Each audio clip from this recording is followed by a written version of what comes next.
नमस्कार दोस्तों, स्वागत है आपका आज के मुख्य समाचार में। सबसे पहली बड़ी खबर में आपको बताएंगे, डॉक्टर धर्म सिंह सैनी का दावा, 10 मार्च को सीएम बनेंगे अखिलेश, फिर 2024 में पीएम।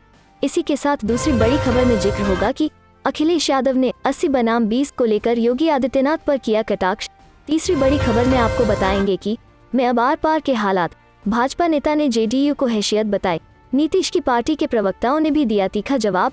दोस्तों, हर एक खबर की गहराई में आपको ले जाएंगे, लेकिन उससे पहले अगर आपको भी ऐसा लगता है कि भाजपा की उल्टी गिनती शुरू हो चुकी है, तो आप अभी इस वीडियो को लाइक कीजिए और इस लाल बटन को दबाकर चैनल को सब्सक्राइब करके घंटी बजाइए और कमेंट में लिखिए जय हिंद।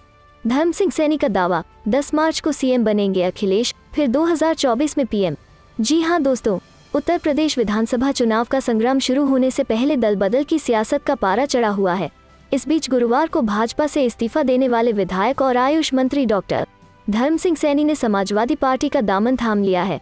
लखनऊ में सपा के कार्यालय पर यूपी के पूर्व सीएम अखिलेश यादव के उपस्थिति में उन्होंने कहा कि आज का ये कार्यक्रम आचार संहिता की वजह से पार्टी कार्यालय में हो रहा है, वरना प्रतिबंध न होता तो 10 लाख से ज्यादा लोगों की रैली करके आपका स्वागत किया जाता। इसके साथ डॉक्टर धर्म सिंह सैनी ने कहा कि हम मकर संक्रांति पर शपथ लेते हैं, संविधान बचाने के लिए और दलित शोषितों को अत्याचार से बचाने के लिए 10 मार्च को समाजवादी सरकार बनाएंगे। वहीं उन्होंने कहा कि जो मानवता मुझे अखिलेश यादव से मिली वो कहीं और नहीं मिली, क्योंकि मैं बीएसपी और बीजेपी दोनों में रहा हूं। वहीं सैनी ने कहा कि 10 मार्च 2022 को हम आपको मुख्यमंत्री और 2024 में प्रधानमंत्री पद की शपथ दिलवाएंगे। सैनी के भाजपा से इस्तीफा देने पर यूपी के पूर्व सीएम अखिलेश यादव ने कहा था कि सामाजिक न्याय के एक और योद्धा डॉक्टर धर्म सिंह सैनी जी के आने से सबका मेल मिलाप मिलन कराने वाली हमारी सकारात्मक और प्रगतिशील राजनीति को और भी उत्साह व बल मिला है। सपा में उनका ससम्मान हार्दिक स्वागत एवं अभिनंदन। 22 में समावेशी सौहार्द की जीत निश्चित है। चलते हैं अगली खबर की तरफ। अखिलेश यादव ने 80 बनाम 20 को लेकर योगी आदित्यनाथ पर किया कटाक्ष। जी हाँ दोस्तों, समाजवादी पार्टी के अध्यक्ष अखिलेश यादव ने शुक्रवार को मुख्यमंत्री योगी आदित्यनाथ पर कटाक्ष करते हुए कहा कि 80 बनाम 20 से उनका मतलब है कि भाजपा को उत्तर प्रदेश चुनाव में 20% सीटें मिलेंगी, जबकि बाकी 80% सपा को मिलेगी। लेकिन आज की भीड़ देखकर लगता है कि अब उनको वह भी मिलना मुश्किल होगा। पूर्व मंत्री स्वामी प्रसाद मौर्य तथा अन्य भाजपा विधायकों के समाजवादी पार्टी में शामिल होने के बाद लोगों को संबोधित करते हुए उन्होंने कहा कि मौर्य के आने से पार्टी को मजबूती मिली है। उन्होंने कहा, कुछ दिनों पहले हमने कहा था कि मुख्यमंत्री जी को गणित का अध्यापक रखना होगा। ये जो 80 और 20 की बात कर रहे हैं, समाजवादी पार्टी के साथ 80% लोग खड़े ही हो गए। जिन जिन लोगों ने आज मंच को देखा होगा, स्वामी प्रसाद मौर्य की बात सुनी होगी, उससे लगता है कि वो 20% भी उनके खिलाफ हो गए होंगे। सपा नेता ने कहा, अब भारतीय जनता पार्टी का सफाया होना तय है। अब कोई सफाया होने से रोक नहीं सकता और जो लोग 3/4 की बात कर रहे थे, वो दरअसल 3 से 4% की बात कर रहे हैं। यादव ने कहा, आज भाजपा के पास कोई ठोस उपलब्धि नहीं है। यह वही भाजपा के लोग हैं जिन्होंने किसानों को भरोसा दिलाया था कि सरकार आएगी तो किसानों की आय दोगुनी हो जाएगी, लेकिन किसानों की आय दोगुनी नहीं हुई।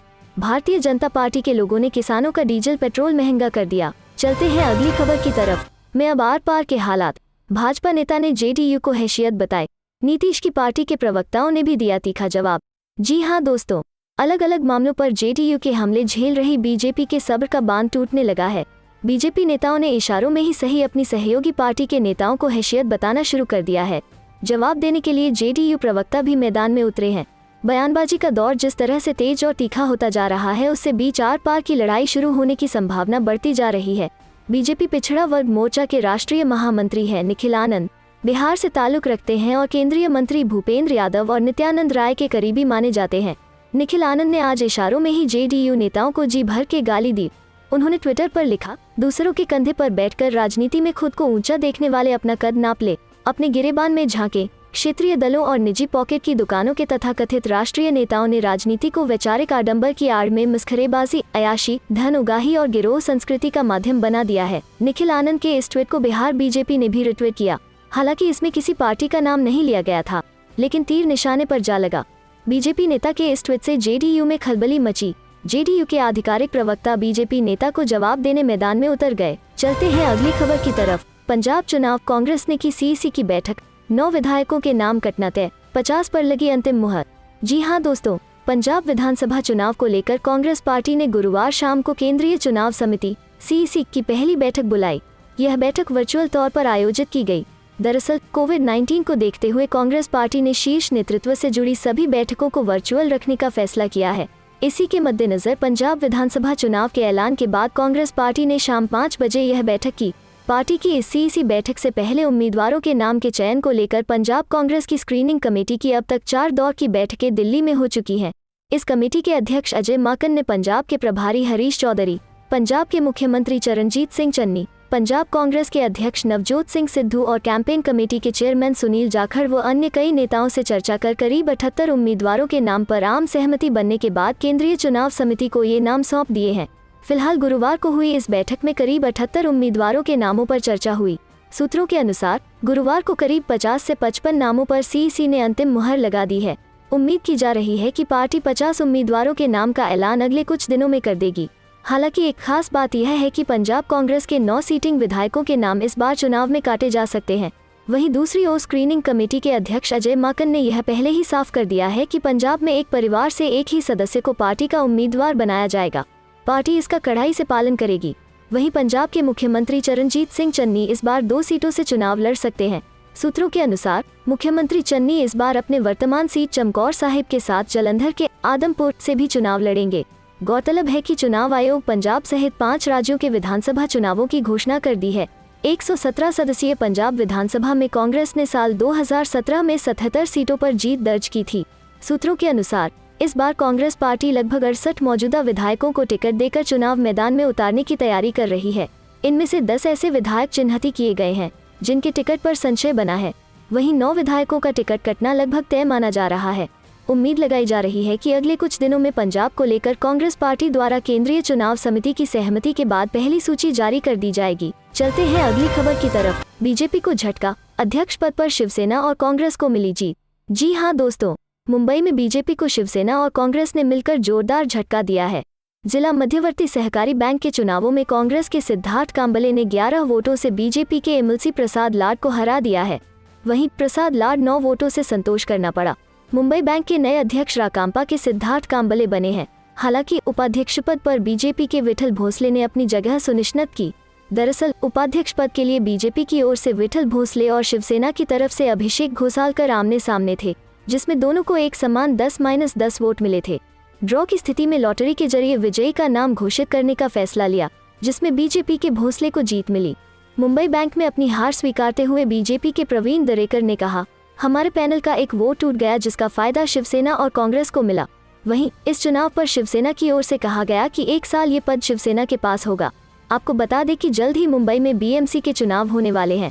ऐसे में बीजेपी की मुंबई बैंक के चुनावों में हुई हार को एक आने वाले चुनावों के लिए एक झटका माना जा रहा है।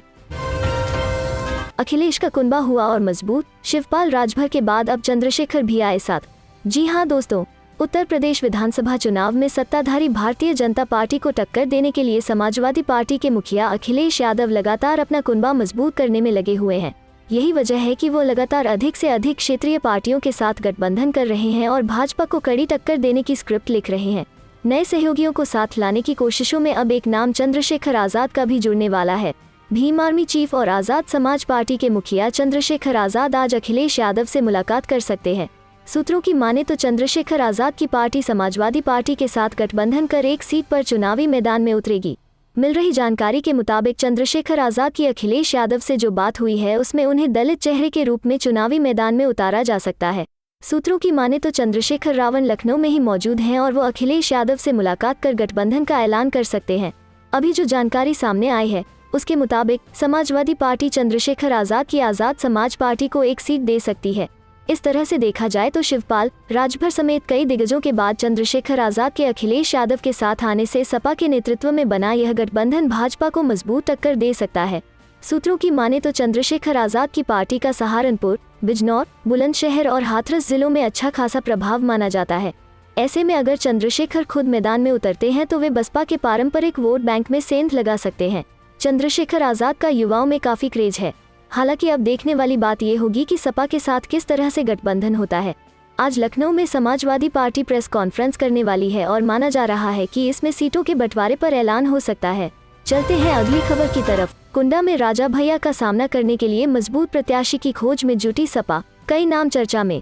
जी हां दोस्तों, प्रतापगढ़ में कुंडा से लगातार 5 बार से विधायक बाहुबली राजा भैया के सामने मजबूत प्रत्याशी उतारने के लिए समाजवादी पार्टी ने कमर कस ली है। इसके लिए कई नामों पर विचार किया जा रहा है। पिछले 2 चुनाव से सपा कुंडा में रघुराज प्रताप सिंह राजा भैया और बाबागंज में उनके समर्थक प्रत्याशी विनोद सरोज को समर्थन दे रही है। इस बार सपा इन दोनों सीटों पर दमदार प्रत्याशी उतारकर राजा भैया को टक्कर देने का मन बना रही है। विधानसभा चुनाव का बिगुल बजने के साथ ही सपा ने सियासी संग्राम में उतरने के लिए कमर कस ली है। पार्टी को 2017 के विधानसभा चुनाव में करारी हार मिली थी। कुंडा और बाबागंज विधानसभा में सपा ने राजा भैया और उनके समर्थक विनोद सरोज को समर्थन दिया था। अब 2022 के चुनाव में जातीय समीकरणों और भाजपा से नाराज वोटरों को लामबंद कर पार्टी ने फिर से 2012 के नतीजे दोहराने की हसरत पाल रखी है। जिले की 4 सीटों पर सपा सीधी लड़ाई में दिखती नजर आ रही है। जिले में 2012 के विधानसभा चुनाव में सपा ने कुंडा में राजा भैया तो बाबागंज में विनोद सरोज को समर्थन दिया था।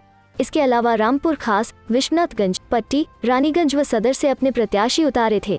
इस चुनाव में मतदाताओं ने सदर, रानीगंज, विश्वनाथगंज व पट्टी की सीट सपा की झोली में डाली थी। रामपुर खास में कांग्रेस को जीत मिली थी।